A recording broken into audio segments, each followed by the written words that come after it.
ಕೊಡಗಿನ ಸಮಗ್ರ ಅಭಿವೃದ್ಧಿ ಮತ್ತು ವನ್ಯಜೀವಿ ಮಾನವ ಸಂಘರ್ಷಕ್ಕೆ ಶಾಶ್ವತ ಪರಿಹಾರ ಒದಗಿಸಲು ಕೊಡಗಿನ ಸ್ಥಳೀಯ ಇಬ್ಬರು ಶಾಸಕರಿಗೆ ಸಚಿವ ಸ್ಥಾನ ನೀಡಬೇಕೆಂದು ಕೊಡಗು ಜಿಲ್ಲಾ ಭೂ ಮಾಲೀಕರ ಮತ್ತು ಮರ ವ್ಯಾಪಾರಿಗಳ ಸಂಘಟನೆ ಒತ್ತಾಯಿಸಿದೆ. ಈ ಕುರಿತು ಸುದ್ದಿಗೋಷ್ಠಿಯಲ್ಲಿ ಮಾತನಾಡಿದ ಸಂಘಟನೆ ಅಧ್ಯಕ್ಷ ಅರವಿಂದ್ ಕುಟ್ಟಪ್ಪ, ಎಸ್ಎಂ ಕೃಷ್ಣ ಅವರು ಮುಖ್ಯಮಂತ್ರಿಯಾಗಿದ್ದ ಸಂದರ್ಭ ಜಿಲ್ಲೆಯ ಟಿ ಜಾನ್, ಸುಮಾ ವಸಂತ್ ಮತ್ತು ಎಂಎಂ ನಾಣಯ್ಯ ಅವರಿಗೆ ಸಚಿವ ಸ್ಥಾನವನ್ನು ನೀಡಿದರು.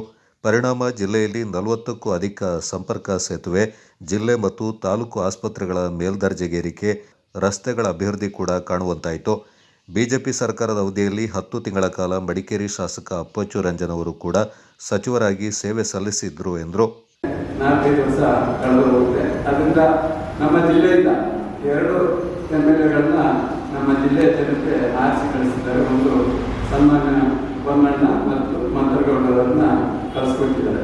ಕಳೆದ ಸಾರಿ ಡಿ.ಕೆ. ಶಿವಕುಮಾರ್ ಅವರು ಕೊಡಗಿಗೆ ಬಂದಾಗ ಕೊಡಗಿನ ಜನತೆಯನ್ನು ಉದ್ದೇಶಿಸಿ ನಮಗೆ ನೀವು 2 ಮುತ್ತುಗಳನ್ನ ಆರಿಸಿ ಕಳಿಸಿದ್ದೀರಿ ಅಂತೇಳಿ ಅವರು ಬಹಳ ಕೊಡಗಿನ ಜನತೆಯನ್ನು ಪ್ರಶಂಸೆಯಿಂದ ಅಭಿನಂದಿಸಿದರು.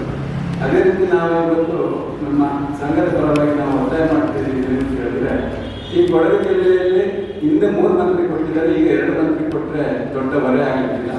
ಅದರಲ್ಲಿ ಸನ್ಮಾನ್ಯ ಬೊಮ್ಮಣ್ಣ ಮತ್ತು ಮಂತ್ರಗೌಡರವರು ಇಬ್ಬರು ಕೂಡ ಪದವೀಧರಾಗಿದ್ದರೆ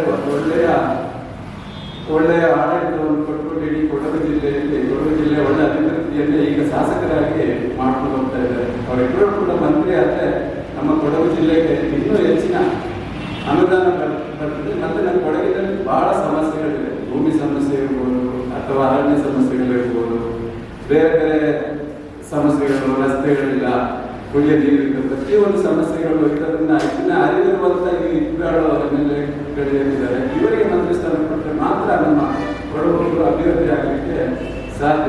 ಅದರಿಂದ ನಮ್ಮದು ಒತ್ತಾಯ ಅಂತ ಹೇಳಿದ್ರೆ, ನೀವು ಇಬ್ಬರು ಕ್ಯಾಬಿನೆಟ್ ಮಂತ್ರಿಗಳನ್ನ ನೀವೇನು ಹೇಳಿದ್ದೀರಾ, 2 ಮುತ್ತಿಗಳನ್ನ ಆರಿಸಿ ಕಳಿಸಿದ್ದೀರಾ ಅಂತ ನೀವೇನು ನಮ್ಮ ಕೊಡಗು ಜನರನ್ನ ಪ್ರಶಂಸೆ ಮಾಡಿದ್ದೀರಾ, ಆ ಮಾತಿನ ನೀವು 2 ಮುತ್ತುಗಳನ್ನ ನೀವು ಕ್ಯಾಬಿನೆಟ್ ನಮ್ಮ ಕ್ಯಾಬಿನೆಟ್ಗೆ ನಾಳೆ ನಮಗೆ ಗೊತ್ತಿರೋ ಪ್ರಕಾರ ಪೂರ್ತಿ ಮಂತ್ರಿಮಂಡಲ ರಚನೆ ಆಗಲಿಕ್ಕಿಲ್ಲ ಅಂತೇಳಿ ಒಂದು ಮೂಲಗಳಿಂದ ನಮಗೆ ತಿಳಿದು ಬಂದಿದೆ. ನಂತರ 2ನೇ ಪಟ್ಟಿಯಲ್ಲಾದರೂ ಕೂಡ ನಮ್ಮ 2 ಜನರಿಗೆ ಮಂತ್ರಿಯನ್ನು ಕೊಟ್ಟು ಕೊಡಗಿನ ಜನರು ತುಂಬ ಸಮಸ್ಯೆ ಎದುರಿಸ್ತಾ ಇದ್ದಾರೆ. ನಮ್ಮ ಭಾಳ ಕೊಡಗಿನವರು ಭಾಳ ಮುಖ್ಯಗಳು, ಯಾವುದು ಹೋರಾಟ ಇದು ಮಾಡೋದೆಲ್ಲ ಭಾಳ ಕಮ್ಮಿ, ಮೌನವಾಗಿ ಎಲ್ಲ ಆರಿಸ್ಕೊಂಡಿರ್ತಾರೆ.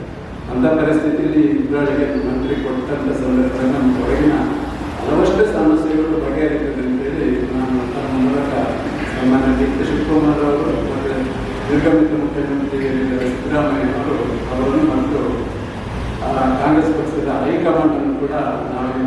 ಸಂಘಟನೆ ಉಪಾಧ್ಯಕ್ಷ ಕೆ.ಎಂ. ಆದಂ, ಕಾನೂನು ಸಲಹೆಗಾರ ಸಿ.ಬಿ. ಪೂವಣ್ಣ, ಸಾಮಾಜಿಕ ಜಾಲತಾಣದ ಪ್ರಮುಖರು ಈ ಸಂದರ್ಭ ಪಾಲ್ಗೊಂಡಿದ್ದರು.